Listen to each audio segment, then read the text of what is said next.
왜 착한 사람은 늘 손해를 보는 것처럼 느껴질까요? 당신은 정직하게 살아왔습니다. 거짓말하지 않고 약속을 지키고 남에게 피해 주지 않으려 노력했습니다. 하지만 이상한 일이 있습니다. 정직한 사람보다 교묘한 사람이 더 빨리 승진하고 착한 사람보다 계산적인 사람이 더 많은 기회를 얻으며 양보하는 사람보다 밀어붙이는 사람이 더 많이 가져갑니다. 왜 그럴까요? 세상이 잘못된 걸까요? 아니면 착하게 사는 것이 잘못된 걸까요? 더 불편한 질문이 있습니다. 당신은 누군가를 믿었다가 배신당한 적이 있습니까? 선의로 도와줬다가 이용당한 적이 있습니까? 이 사람은 나를 알아줄 거야 라고 믿었다가 뒤통수 맞은 적이 있습니까? 그때 당신은 이렇게 생각했을지 모릅니다. 내가 너무 순진했다. 내가 사람을 잘못 봤다. 세상은 원래 이렇게 차가운 곳이다. 하지만 정말 당신이 순진한 게 문제일까요? 아니면 인간을 있는 그대로 보지 않은 것이 문제일까요? 이 질문을 정면으로 바라본 사람이 있습니다. 이상적인 인간이 아니라 있는 그대로의 인간을 보려 했던 사람. 르네상스 시대의 사상가 니콜로 마키아벨리입니다. 1469년 이탈리아 피렌체에서 태어난 니콜로 마키아벨리는 변호사 집안 출신이었습니다. 1498년 피렌체 공화국의 외교관이 되었고 14년간 외교와 군사 업무를 담당했습니다. 1512년 메디치 가문이 복귀하면서 실직했고 고문을 당하고 추방되었습니다. 망명 생활 중 1513년 군주론을 썼고 1527년 피렌체에서 58세로 세상을 떠났습니다. 마키아벨리는 인간을 믿지 말라고 말한 철학자가 아닙니다. 그는 인간을 미워하지도 경멸하지도 않았습니다. 다만 인간을 과장하지 않았고 꾸며서 보지 않았을 뿐입니다. 우리는 흔히 인간을 선한 존재라고 믿고 싶어 합니다. 사람은 본래 착하고 잘 대해주면 언젠가 보답할 것이라고 기대합니다. 그러나 마키아벨리는 이런 믿음이 얼마나 자주 우리를 위험에 빠뜨리는지를 보았습니다. 그가 살던 시대는 혼란의 시대였습니다.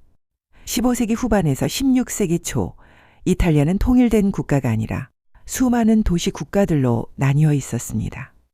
피렌체, 베네치아, 밀라노, 나폴리, 로마 교황령이 서로 경쟁했고 프랑스와 스페인 같은 강대국들이 이탈리아를 침략했습니다.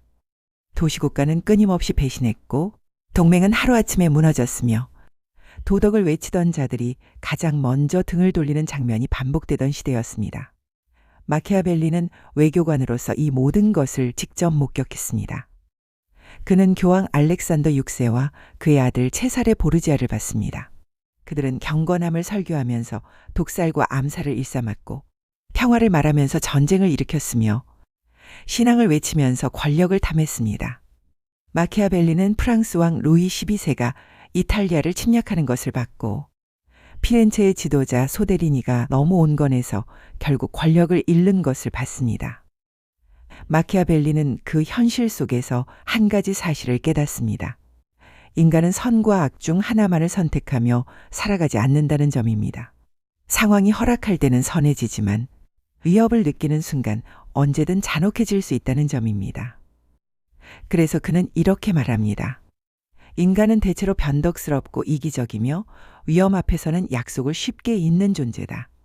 이 말은 인간을 비난하기 위한 말이 아니라 인간을 정확히 이해하려는 진술이었습니다. 생각해 보십시오. 사람들은 이익이 있을 때는 당신의 친구입니다. 당신이 권력이 있고 돈이 있고 영향력이 있을 때는 당신을 존중합니다. 하지만 당신이 모든 것을 잃으면 어떻게 됩니까? 대부분은 떠납니다. 약속을 잊습니다. 연락이 끊깁니다. 왜일까요? 그들이 악해서일까요? 아닙니다. 그들이 자기 이익을 우선하기 때문입니다. 이것은 비난할 일이 아니라 인정해야 할 사실입니다. 마키아벨리가 보기에 문제는 인간이 악하다는 것이 아니었습니다. 문제는 우리가 인간을 지나치게 선하다고 가정한 채 세상을 살아간다는 데 있었습니다. 그 가정 위에서 만들어진 도덕은 현실 앞에서 너무 쉽게 무너졌습니다.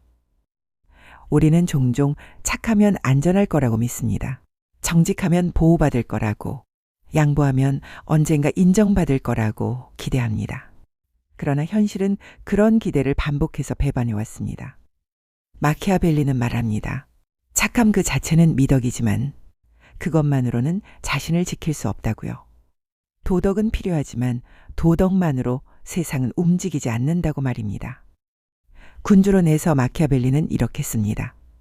군주는 사랑받는 것과 두려움을 주는 것 중 무엇이 더 나은가? 대답은 둘 다 가지는 것이 가장 좋지만 둘 중 하나를 선택해야 한다면 두려움을 주는 것이 더 안전하다. 이 말은 많은 오해를 불러왔습니다. 마키아벨리가 잔인함을 옹호했다고 공포 정치를 찬양했다고 오해받았습니다. 그러나 그는 무조건적인 폭력을 말한 것이 아니었습니다. 그가 특히 주목한 것은 두려움이었습니다. 인간은 사랑받는 것보다 두려움 속에서 더 예측 가능한 행동을 한다는 점입니다. 왜일까요? 사랑은 변합니다. 오늘 나를 사랑하던 사람이 내일은 나를 미워할 수 있습니다.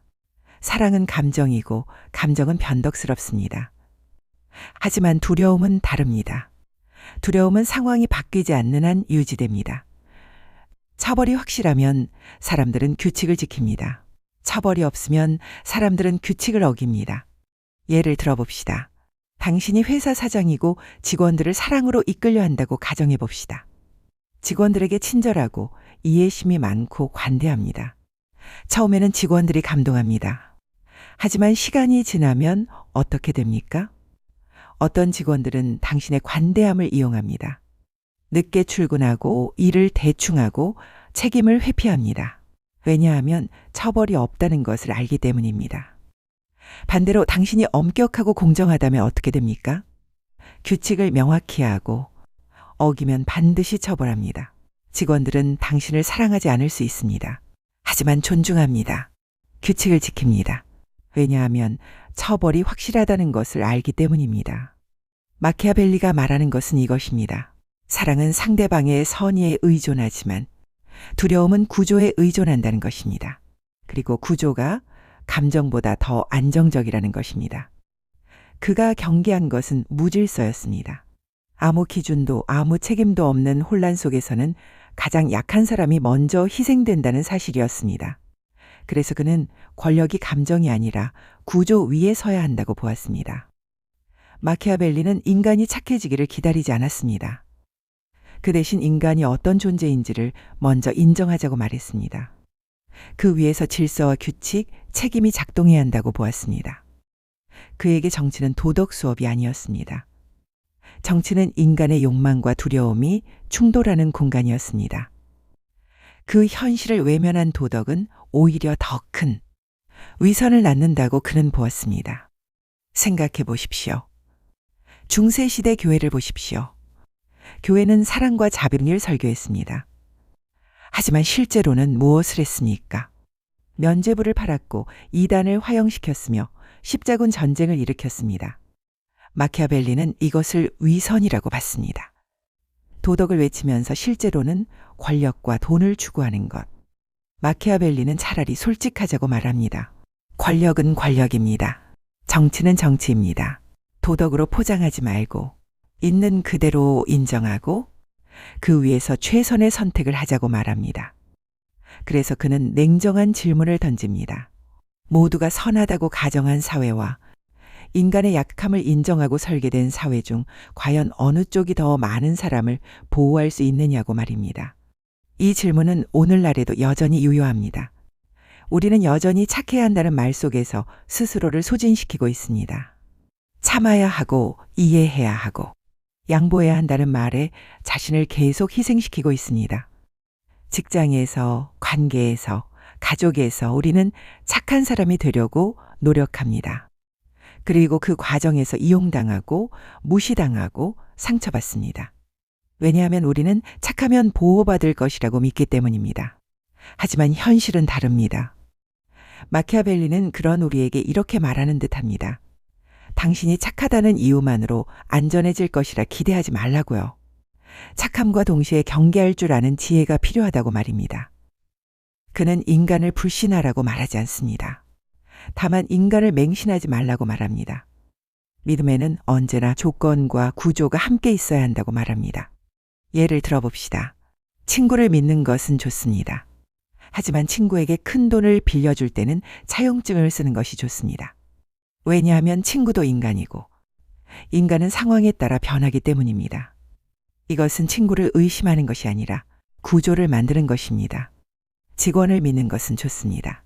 하지만 업무 프로세스를 명확히 하고 성과를 측정하며 책임을 명확히 하는 것이 필요합니다.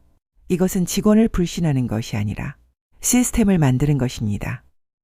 마키아벨리의 사상은 차갑게 들릴 수 있습니다.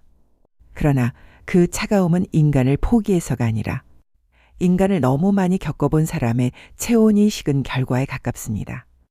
그는 이상을 부정하지 않았습니다. 다만 이상이 현실을 부수지 않도록 현실 위에 단단히 놓아야 한다고 보았습니다. 이상만으로 세상을 살기에는 인간은 너무 복잡하다는 사실을 알았기 때문입니다. 우리가 이 사상을 다시 읽어야 하는 이유는 분명합니다. 이용당하지 않기 위해서가 아니라 스스로를 지키면서도 인간다움을 잃지 않기 위해서입니다. 마키아벨리는 우리에게 냉혹해지라고 말하지 않습니다. 대신 순진해지지 말라고 말합니다. 그리고 그 차이를 아는 것이 성숙이라고 말합니다. 이 이야기는 권력을 가진 사람만을 위한 철학이 아닙니다. 관계 속에서 상처받아 본 사람, 착하게 살다가 이유 없이 손해를 본 사람 모두에게 필요한 통찰입니다. 인간을 정확히 본다는 것은 희망을 버리는 일이 아닙니다. 오히려 허상을 내려놓고 현실 위에서 더 단단한 선택을 할 수 있게 만드는 일입니다. 마키아벨리는 우리에게 묻습니다. 당신은 착한 사람이 되고 싶은가? 아니면 스스로를 지킬 수 있는 사람이 되고 싶은가? 그리고 그 두 가지가 정말로 양립 불가능한 것인지 다시 생각해 보라고 말입니다. 이 질문은 쉽지 않습니다. 그러나 피할 수 없는 질문이기도 합니다. 우리는 매일 인간 속에서 살아가고 있기 때문입니다. 오늘 이 시간이 세상을 조금 더 냉정하게 바라보되 자신을 함부로 내주지 않는 계기가 되기를 바랍니다.